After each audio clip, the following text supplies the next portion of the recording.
Terima kasih. Pemirsa, Anda masih bersama kami Daman Saku. Kita akan lanjutkan lagi segmentasi Tanya Jawab. Berikut kami persilakan kepada Bapak Taufik yang akan dijawab oleh Ustadz Yusa. Silakan Pak.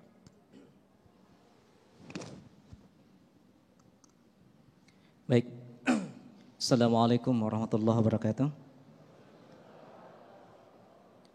Perkenalkan, nama Taufik. Alhamdulillah diberi kesempatan untuk memberikan pertanyaan untuk pada kesempatan kali ini. Baik Ustadz, kita paham dan dari penjelasan tadi bahwa dalam beramal itu landasan kita adalah ilmu. Tapi bagaimana dengan kita ini Ustadz yang orang awam? Orang awam ya, apa mesti betul-betul kita juga ikut menggali Al-Quran, menggali hadis, menggali pendapat para ulama di tengah-tengah keawaman kita? Ataukah cukup kita berlandaskan kepada pemahaman pendapat guru-guru kita yang kita yakini bahwa guru-guru kita berlandaskan kepada Al-Quran dan Sunnah? Yang kedua Ustadz, bahwa tadi Ustadz menyampaikan bahwa Al-Quran dan Sunnah, Al-Quran ada penjelasan dari Sunnah, dan Sunnah adalah penjelasan dari, butuh penjelasan dari Al-Quranul Karim. Dan kedua-duanya juga butuh ada ijtihad dari para ulama. Dan kita yang orang awam ini, gitu kan?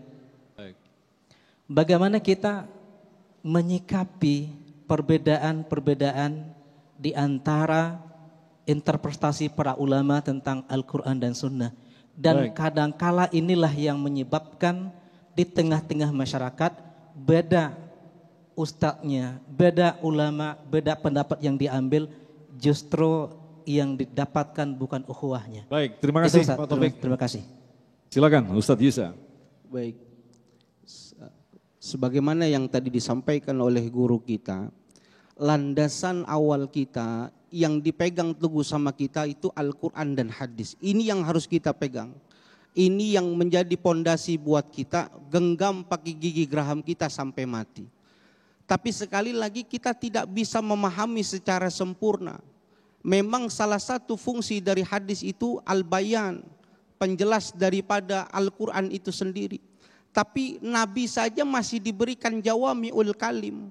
Satu ungkapan Nabi yang singkat maknanya banyak, sehingga butuh interpretasi daripada ulama. Salah satunya kita orang Indonesia itu bermazhab Imam Syafi'i.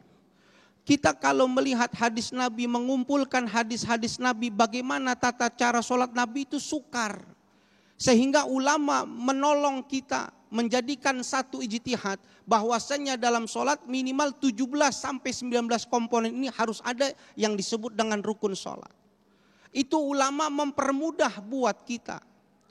Kita sampai botak, ibu, bapak sampai botak mencari dalam mazhab Imam Syafi'i sedalam ibadah itu harus tartib. Di mana dasarnya? Di Al-Quran tidak disebutkan. Dalam hadis tidak disebutkan. Di situ Imam Syafi'i berpikir. Bagaimana caranya? Maka ketika Nabi selesai ibadah umroh, Nabi pengen sa'i. Ketika setelah tawaf Nabi pengen sa'i. Dari mana Nabi mulai sa'i? Ayatnya mengatakan inna sofa wal marwata min syairillah. Maka Nabi mulai sa'i daripada sofa ke marwah, tidak boleh sebaliknya. Begitu pula gini. Ini yang lucu ini Kiai. Ada orang pergi ibadah haji. Ini karena nggak tahu tuntunan ilmunya, nggak tahu. Haji itu membludak. Mudah-mudahan Bapak Ibu yang belum pergi haji, kita bisa pergi haji semua. Membludak gitu. Sedangkan WC-nya itu terbatas. Maka pengen dia sholat, dia lihat tempat wudhunya sepi, WC-nya rame. Maka dia punya inisiatif gitu. Ah ya udah, kalau gitu saya wudhu aja dulu, habis wudhu baru kencing, kencing baru sholat. Kira-kira bener apa keblinger? Bener apa keblinger? Kemudian pikir dia menjadi simpel. Wah ini inisiatif yang luar biasa. Lucunya bukan sendiri, ada temennya yang ngajak. Kenapa? Dia nggak paham. Jadi kita masih butuh pendapat ulama.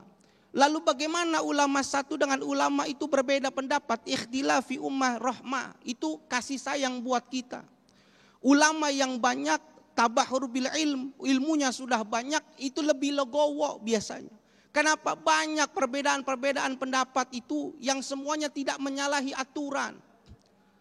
Cuma kita saja yang terlalu pakemnya, terlalu keras mengkultuskan, sudah taklidnya taklid buta. Padahal gurunya yang diikuti tidak berpegangan dengan Al-Quran dan Sunnah. Ini yang bahaya kita. Oleh karena itu cari gurunya yang berpegang teguh, jelas sanadnya, jelas dari mana belajarnya. Insya Allah kita bisa terhindar dari kesalahan beragama. Amin. Nah, mungkin sedikit bisa ditambahkan, lantas batasan fleksibilitas dalam mengikuti tadi pendapat para ulama itu harus seperti apa, Kiai? Ibu Bapak, klasifikasi kita ada 3. Ada mujtahid, ada muttabi, ada muqallid. Seorang mujtahid itu seperti para imam mazhab, Imam Syafi'i, Maliki, Hambali, Imam Ahmad bin Hambal ya. Itu adalah mujtahid. Dia bisa menggali dari Al-Quran hadis secara langsung. Ada namanya muttabi, tingkatan yang kedua. Kita ini ngikutin Imam Syafi'i tapi tahu dalilnya. Ibu Bapak, kalau menyentuh istrinya kira-kira batal wudunya atau tidak? Kata Imam Syafi'i itu batal. Kata Imam Malik tidak. Kenapa? Pernah Rasulullah itu mau sholat nyium dulu Siti Aisyah. Enggak wudhu dulu langsung sholat. Nah tahu dalil begini ini namanya muttabi. Bukan sekedar batal. Mana dalilnya? Kata Kiai. Itu namanya muqallid. Niru saja. Enggak usah tahu dalilnya. Pokoknya kata Imam. Nah sekarang posisi yang mana kita Pak? Ya tergantung. Bapak bisa ngaji enggak? Kalau bisa ngaji muttabi. Kalau namanya sudah profesor doktor, udah alim, bisa mujtahid. Tapi kadang-kadang ada mujtahid madhab. Hanya pada madhab tertentu dia pintar, dia mujtahid di bidang itu, bukan mujtahid mutlak. Nah minimal kita adalah muttabi itu di dalam hukum-hukum syariat Islam. Tapi dalam akidah, nggak boleh kita itu taklid. Harus tahu kepada Allah. Apa buktinya alam raya ini, iman pada Allah, jangan taklid. Dia harus tahu. Dan itu bisa dijangkau oleh siapapun untuk keimanan kepada Allah. Gitu. Baik, selanjutnya kami persilakan dari santriwati Lilis. Secara singkat ya, biar penjelasannya lebih panjang lagi. Diturunkan. Assalamualaikum warahmatullahi wabarakatuh. Nama saya Lilis, saya dari Pondok Pesantren Al-Irsyad. Mohon maaf Pak Kiai, saya mau bertanya. Bagaimana hukumnya jika kita menghafal Al-Quran tapi hafalan kita hilang? Terima kasih. Hilang hafalan Al-Quran, Kiai. Ya, silakan Kiai. Ya jangan dihilangin. Iya kan. Bapak Ibu sekalian, ini yang orang PTQ nanti Ustadz Yusya yang lebih banyak menjawab. Saya dulu nggak sampai hafal semuanya, hanya separuh. Mungkin beliau sudah hafid semuanya. Memang hafalan Al-Quran itu kalau yang saya rasakan tidak cukup hanya kecerdasan. Tetapi rahmat dari Allah. Jadi orang-orang yang hafal Quran itu bukan dari keluarga yang mewah-mewahan, yang hebat-hebatan, pengen anaknya hafal Quran. Enggak juga bisa hafal Quran.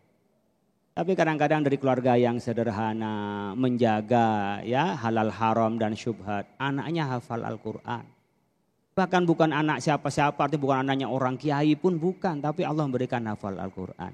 Jadi hafal Quran itu adalah rahmat. Orang Maroko nyebutnya adalah hamalatul Quran. Karena dia membawa hamalah. Bukan hanya hifdz tapi hamalah.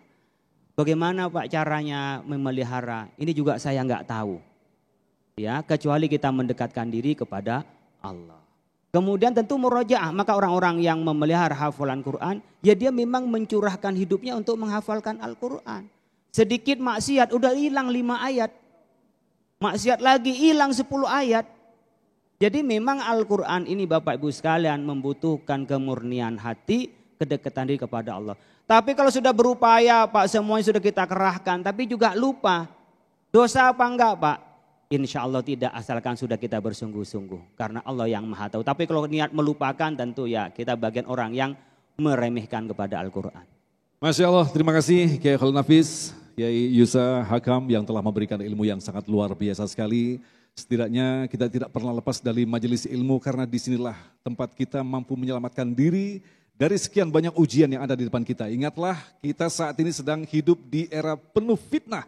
Maka siapa yang berpegang sangat kuat kepada tali Allah, dialah yang akan diselamatkan dari segala bentuk fitnah di hadapan kita. Tetaplah bersama kami, Damai Indonesiaku.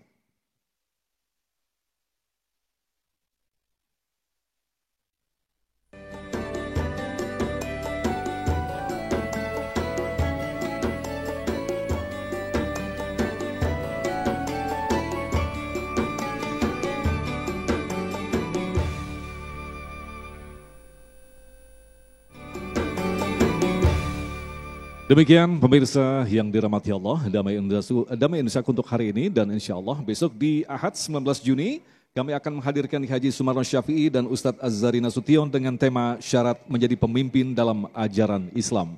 Agung Izul Haq dan kerabat kerja Damai Indonesiaku serta pendukung acara ini Sarung Wadimor Tatu Sarung kita mengucapkan terima kasih atas perhatian Anda. Assalamualaikum warahmatullahi wabarakatuh.